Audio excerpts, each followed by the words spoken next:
Hello my friends, my name is Callie and I love to build in Minecraft. Today I want to dive into some tips and tricks that have helped me improve my builds in Minecraft over the years. Now, I'm still learning and I'm sure you are too. That's what makes Minecraft so fun. There is always room to grow. These tips aren't set in stone rules, they're just things that have helped me along the way and I hope they can help you too. Let's start with one of the toughest parts of building, the ugly phase. You know what I'm talking about, that moment when your build looks, well, kind of bad. Often, this is a time where we will all give up, tear it down, and try to come up with something better. But here's the thing, every great build goes through it. I recently built this entire city here on the Battlecraft SMP, and let me tell you, as each build was going up, there were lots of ugly phase feelings. But once I added in the windows and the door and the plant life, guys, I grew to love these builds. Like, look at them, they're gorgeous. So don't get discouraged, keep adding, tweaking, and improving. Sometimes, even if it doesn't look good at first, pushing through is what leads to the best results. One thing about my Minecraft build journey is that I refuse to stick with one build style. And I believe this to be one of the best ways to grow your build prowess. It can be easy to stick with what feels comfortable, but Minecraft has so many possibilities. I've done hobbit homes, such as here in my first hardcore world. I've done multiple transformation projects like this Stronghold transformation project and this absolutely epic Woodland Mansion transformation project that I did in a survival world. That I will admit, as I'm walking through here, oh my goodness guys, I did so much and it's beautiful and I kind of miss it. We have our iron farm there, we have our blacksmith right here to the right, our beautiful starter house mansion over there. Oh my goodness. Walking down memory lane is so much fun when you can look back on all the build projects that you have accomplished. But of course, this isn't all the styles I've tried building in Minecraft. Back in the beginning of my YouTube channel, I explored building a Mediterranean-inspired base, and more recently, I've even tried the odd organic-inspired build. You never know what you might enjoy and get inspired by. Experiment with medieval, fantasy, modern, or even a mix of styles. Each one can teach you something new. And if you're really wild, Google unique build styles. You might just find a style you've never even seen or thought of to build in.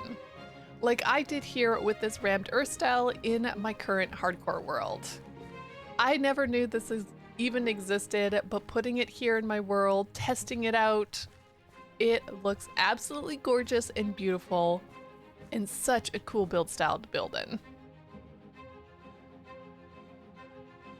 One of the biggest upgrades you can make to your builds is understanding build palettes. The blocks you choose and how they work together can really transform a build. Spend some time experimenting with colors, textures, and combinations. And try incorporating Minecraft blocks that you wouldn't necessarily assume to be building blocks. Last year, I did a one-chunk building challenge, as you can see here, and incorporated blocks like composters, honeycomb, and beehives to create unique builds. Try it yourself by laying out blocks you like beforehand to see what they could look like before you start building. This can save you time, and it's a great way to make sure your build has a cohesive look. And definitely experiment with some new block palettes, even ones that you don't think would look good once they're actually put together. Looking at these finished builds, I love them so much, and it's brought a lot more ideas into my own build style now. And if you are still struggling with build palette ideas, there is a great website called blockpalettes.com that I use quite frequently. It provides you with so many different block palette ideas that you can even search with a specific block. Definitely go check it out. Now, even if you are a hardcore survival player, I can't recommend enough taking time in creative mode. I fought against doing this for a long while because A, I didn't know how to use the tools super well, like World Edit, and I felt like somehow I was missing out on those cool survival builds that you built up from scratch in your survival world. But you know what? Creative building has taught me so much. It's perfect for practicing builds, trying out new ideas, and working on details without the limitations of survival mode. If it hadn't been for creative mode, this beautiful iron farm castle would never have looked like this. I was trying a B-Dubs inspired gradient to work on shadow placement, but if I had tried this in survival, I would have given up long before it was finished. But in creative mode, I could add in blocks that I didn't really have access to yet in my survival world. I could mess around with the shapes and working on shading, and all of these details to bring this build to life. Using creative mode has helped me grow in my build style and I believe create better builds. Filled with detail, creative mode lets you experiment without the worry of gathering resources or watching out for mobs. So don't hesitate to jump in and let your creativity flow. This last tip is a game changer. Use those reference photos and those concept art pictures. There is no shame in drawing inspiration from the world around you. While I definitely have times where I can picture a build in my head and recreate it in Minecraft, many of my builds are inspired by these photos and concept art. Whether it's real-life architecture, art, or even another builder's work, references can help you add unique details you might not think of on your own. Using fences and gates for detailing the sides of houses, like this villager trading hall, was inspired by some of the builds I've seen from Mr. Matt Ranger. This library here in my survival world was inspired by a Lego photo that I saw online. Even this enchanting setup was inspired by a wizard tower that I saw as a concept art.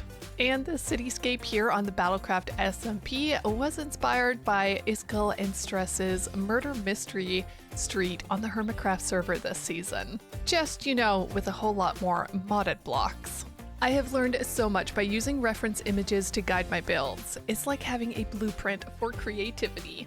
Thank you so much for watching. Hopefully these tips give you a little boost in your next Minecraft build. Remember, building in Minecraft is all about having fun and learning as you go, so don't worry about perfection. If you've got any build tips or tricks of your own, drop them down in those comments. I'd love to hear what's helped you improve too. If you did enjoy today's video, don't forget to like this video and subscribe if you haven't already, and I will catch you in my next one. Bye for now.